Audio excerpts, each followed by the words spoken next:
perkenalkan nama saya Carolina Pires, NPM 33230073, Program Studi Pendidikan Biologi kelas 2B. Di sini saya akan menjelaskan tugas tentang sejarah perkembangan kurikulum yang ada di Indonesia, dimulai sejak Indonesia merdeka hingga kurikulum terbaru yaitu kurikulum Merdeka Belajar.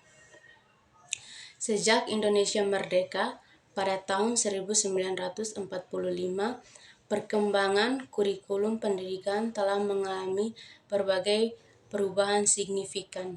Pada awalnya, kurikulum pendidikan di Indonesia sangat dipengaruhi oleh sistem pendidikan kolonial Belanda.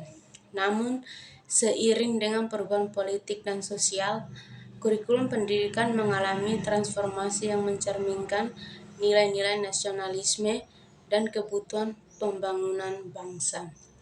Pada tahun 1047, pemerintah Indonesia mengeluarkan kurikulum pendidikan yang pertama kali setelah kemerdekaan yang dikenal sebagai kurikulum Sabilillah.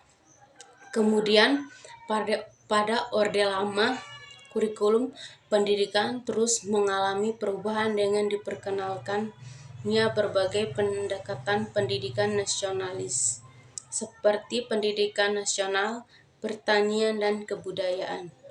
Selama Orde Baru, pemerintah mengimplementasikan kurikulum berbasis kompetensi pada tahun 1984 yang menekankan pada penguasaan keterampilan dan pengetahuan yang relevan dengan dunia kerja. Namun kurikulum ini juga dikritik karena kurang memerhatikan aspek budaya dan kearifan lokal.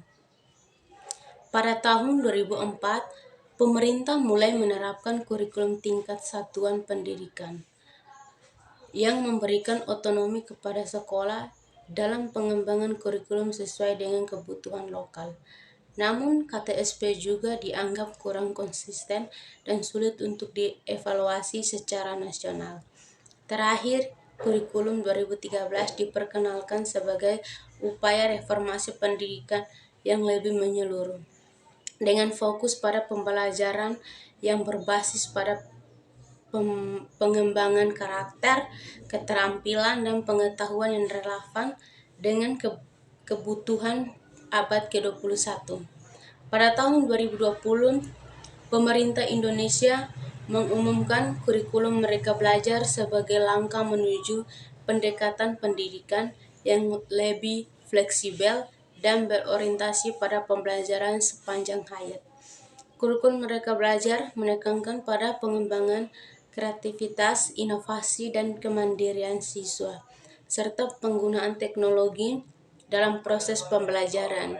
Ini adalah respon terhadap tuntunan zaman yang semakin dinamis dan kompleks, serta sebagai upaya untuk meningkatkan daya saing bangsa dalam kancah global. Inilah hasil presentasi saya. Sekian dan terima kasih. Selamat siang.